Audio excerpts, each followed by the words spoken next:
తులసి దళాలతో తొలతూ చూదామంటే నీరుప్పిని నేను కానురా కృష్ణయ్య, అంత భక్తి నాకు లేదురా.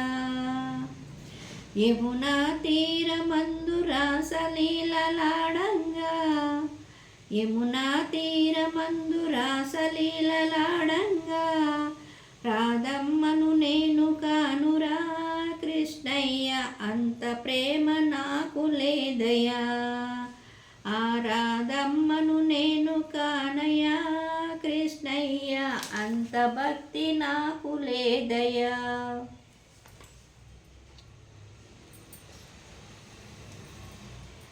మా వినాయకుడు సాక్షిగా కృష్ణయ్య మీద 2 లైన్లు పాడాను. తప్పులుంటే మన్నించాలి.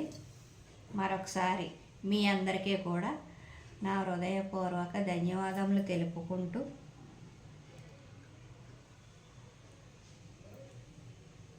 మీ అక్షయ వెంకటరమణ.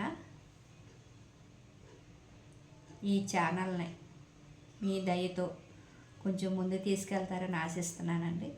ఉంటానండి. నిన్ను ఒక మాట అడిగాను కదా, ఏదో ఒక మార్గం చూపించు అని. నాకు అనిపించింది నువ్వే నాకు మార్గం అని. నిన్ను అడిగినంతరానే నాకు ఆలోచన వచ్చింది. ఆ ఆలోచన ఆచరణలో పెడుతున్నాను. ఇంకా ఎంతకంటే నువ్వేమి ఇవ్వాల ఆలోచన ప్రత్యేకంగా చెప్పు. నువ్వే నాకు అండదండనే. నీవు ఇంత మంచి చేసుకుంటూ ముందుకెళ్ళాలి. ఇతరులకి మనం చెడు చేయకూడదు. మంచి చెయ్యకపోయినా పర్లేదు కానీ చెడు మాత్రం తలపెట్టకూడదు. అలా చేసిన రోజుని ప్రజలు మనల్ని నన్ను ఆదరిస్తారు. భగవంతుడు అనేది భక్తి కూడా ఉండాలి. భగవంతుడి మీద భక్తి ఉండాలి ముందు.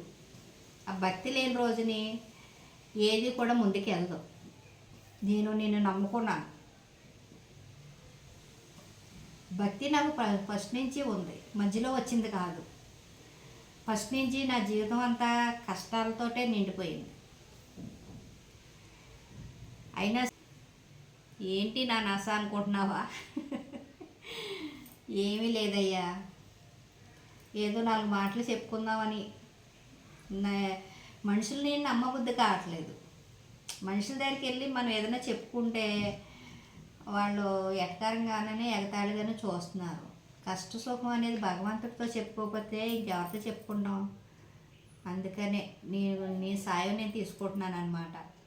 ఏమీ లేదయ్యా అంటే ఇంత సింపుల్గా వీడియోలు చేసేస్తావా అని ప్రజలు అనుకుంటారని నువ్వు నాకు ఉపదేశం ఇస్తున్నావు. ఇప్పటి వరకు కూడా కష్టమైన వీడియోలే. మొన్న నిన్ను వాటర్లో పెయింటింగ్ వేసానా, నీ అంత అందంగా నేను వేయకపోయినా, నిన్ను అంత అందంగా నేను చూపించలేకపోయినా కష్టపడ్డాను. 2 గంటలన్నర కష్టపడ్డాను. కానీ పట్టుమని 100 మంది కూడా చూడలేదు. అలాగే వంటలు చేస్తున్నారు అందరూనే. ఊరికనే కదయ్యా, ఎంత టైం పట్టుకుంటుంది, ఎంత టైం తీసుకుంటున్నారు. 2-3 గంటలు పడుతుంది ఎడిటింగ్ చేయాలా మళ్ళీని. చాలామంది చాలా రకాలుగా కష్టపడుతున్నారయ్యా. నేను ఒకదాన్నే కాదు, అందరూ కష్టపడుతున్నారు. వాళ్ళకి ఫలితం ఇచ్చావు. నాకు కొంచెం లేట్ అవుద్ది, పర్వాలేదు. నేను ఇంకా చేసిన వీడియోలు అన్నిటిని ఒక పక్కన పెట్టేశాను. ఇంకా ఏదో శాస్త్రం చెప్తారు కదా, ఎగిరి దంచిన ఒకటే కూలి, ఎగరకుండా దంచిన ఒకటే కూలి, అదన్నమాట.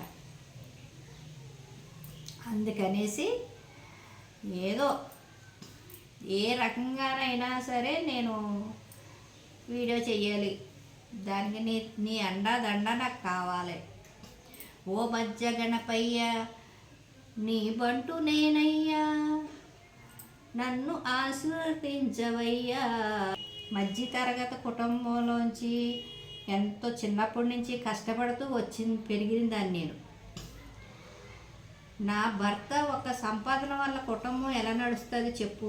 అలాగే నాకు చేతనైన పని కుట్లు కొట్టడము, మిషన్ కొట్టడము, బొట్లు అల్లటము, ఇలాగా చేతనైన పనులన్నీ చేసుకుంటూ ఈ కాడికి చేరుకున్నాను. అది ఇంతవరకు ఇలా నిలబడ్డాను. నా పిల్లలు ఒక దారికి వచ్చారు. వాళ్ళు వాళ్ళ దారిలో వాళ్ళు బాగానే ఉన్నారు నీ దయ వల్ల. అందరి పిల్లలు బాగుండాలి, అలాగే అందరూ క్షేమంగా ఉండాలి. ఇందులో నేను ప్రత్యేకంగా నీకు చెప్పేది ఏమీ లేదు. మా కష్ట నష్టాలన్నీ కూడా మీరు చూస్తూ ఉంటారు. అది అందుచేత నా విన్నపాలు ఇవే ఈ రోజుకి. ఏది ఏమైనా సరే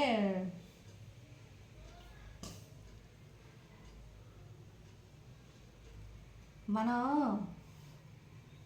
ఏ ప్రయత్నం చేసినా ఫలితాన్ని ఆశించకూడదు అని మనసుకు అనిపిస్తుంది. కానీ ఆశ లేని జీవితం వ్యర్థమని మళ్ళీ అనిపిస్తుంది. మనిషికి ఆశ ఉంటేనే కదే ముందుకు సాగలుగుతాము. ఆ ఆశ లేదన్న రోజుని మనం ఎక్కడున్న వాళ్ళం అక్కడే ఉండిపోతాం. ఒక ఆశ మనిషిని నడిపిస్తూ ఉంటుందన్నమాట. ఇలా చేస్తే మనకి ఏదో రకంగా ఉపయోగం ఉంటుంది, ఉపయోగపడుతుంది అన్న ఆశ కలిగినప్పుడు మనం ఏం చేస్తామంటే 4 అడుగులు ముందుకేస్తామన్నమాట. అది కష్టమో నష్టమో అది తర్వాత సంగతి.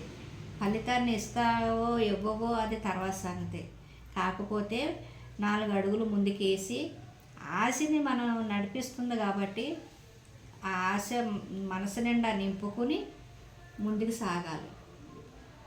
నేను చెప్పే విషయాలు కొంతమందికి నచ్చచ్చు, నచ్చకపోవచ్చు.